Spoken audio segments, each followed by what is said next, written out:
Hablar del Mugiwara es hablar de la tripulación del futuro rey de los piratas Monkey D. Luffy, el actual guerrero de la liberación Nika, y por eso mismo cabe esperar que cada tripulante nos haya mostrado a lo largo de la obra ciertas causas políticas que sí o sí les motivan a actuar. Cada Mugiwara lleva consigo una o varias luchas políticas que enriquecen a la obra, pero también a la ideología de libertad que poco a poco Oda y Luffy parecen ir construyendo mutuamente, así que echémosles un rápido vistazo. Zoro, el espadachín del grupo, siempre se ha mostrado molesto con el abuso de autoridad, estando dispuesto a utilizar la violencia de ser necesario, como en su presentación donde fue arrestado por acabar con la mascota de Helmepo que estaba intimidando a una niña inocente, o en varias ocasiones durante Wano, como cuando descubrió que Orochi les había quitado el derecho de mostrar sufrimiento a la gente pobre y rápidamente se preparó para combatirlo. O cuando mandó al demonio el plan de infiltración en Onigashima junto con Luffy, porque los soldados de Kaido no hacían sino despreciar y desperdiciar la comida que básicamente le habían negado y arrebatado a la gente de Wano. Nami, la verdadera vicecapitana, desde un inicio siempre ha dicho que detesta a los piratas porque se aprovechan de los débiles y pasan por encima de sus sueños y tesoros, cuando no se los arrebatan directamente. Pero también hemos visto que para ella lo más importante es proteger a cualquier niña que esté en peligro, tal como lo vimos en Punk Hazard, donde se frenó en seco y dijo que no podía ignorar el llamado de ayuda de las infancias. Sanji, a su modo, no tolera que las mujeres sean lastimadas o se les ponga en peligro, tal como vimos en Dressrosa con Violet, donde estaba dispuesto a irse de la tripulación con tal de asegurar el bienestar de aquella dama, o en Whole Cake, donde evitó que sus hermanos lastimaran a una trabajadora doméstica, estando dispuesto a irse en un mano a mano contra los 3 supersoldados de su padre. Aunque luego él no tiene problema alguno con espiarlas y acosarlas. También es quizás junto a Luffy quien más está en contra de que la gente pase hambre, estando dispuesto a alimentar a Jin pese a la amenaza de que su tripulación pirata viniera a destruir su restaurante, cuando se negó a envenenar el pastel que estaba preparando para Big Mom en Whole Cake,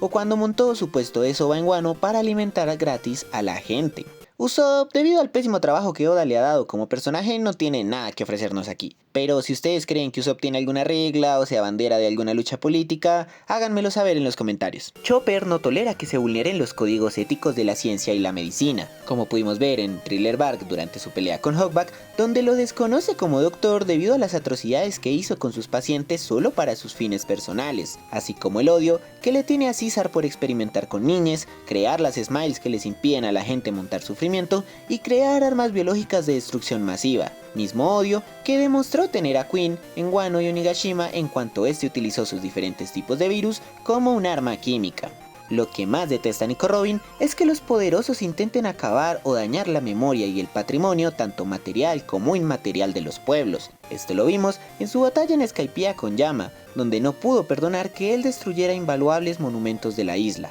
O más recientemente en el manga, alerta de spoiler, donde ella salió a combatir a los Caballeros Sagrados, la fuerza más poderosa del gobierno mundial por debajo del Gorosei, al escuchar que querían quemar la biblioteca del BAF, uno de sus tesoros nacionales y la guardiana de un sinfín de literatura antigua. Franky, el super cyborg favorito del fandom, siempre ha mostrado solidaridad con quienes son rechazados por la sociedad.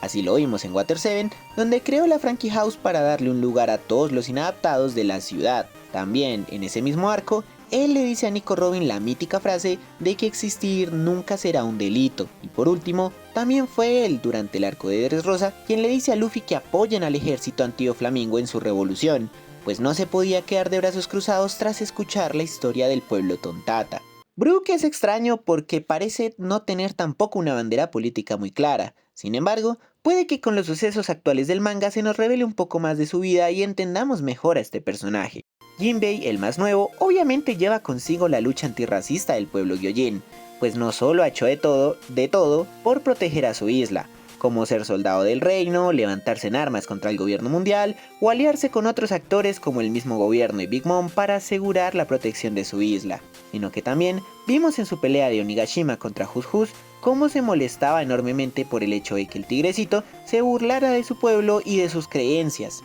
Así como en Whole Cake, Jinbe les aseguró a sus nakamas que sería a través de Luffy que el pueblo Gyojin conseguiría su libertad o al menos el fin de su discriminación. Por último, y a modo de sorpresa, tenemos a Vivi, la nakama no nakama, quien detesta que los reyes o figuras de autoridad instrumentalicen a las clases populares únicamente para su beneficio personal. De ahí su odio a figuras como Guapol, a quien califica como un pésimo rey, o su odio a Crocodile, y a su golpe de estado populista que intentó llevar a cabo mediante el sufrimiento de la población y un constante bombardeo de mentiras.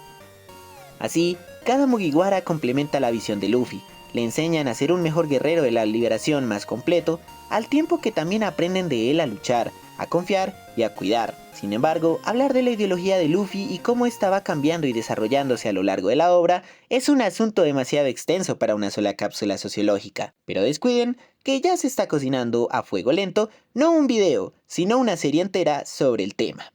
Si quieres ver más análisis sociopolíticos con One Piece, te invito a mi canal de YouTube donde analizamos fenómenos y teorías sociales a la luz de la cultura pop. Euridle Sociólogue se despide.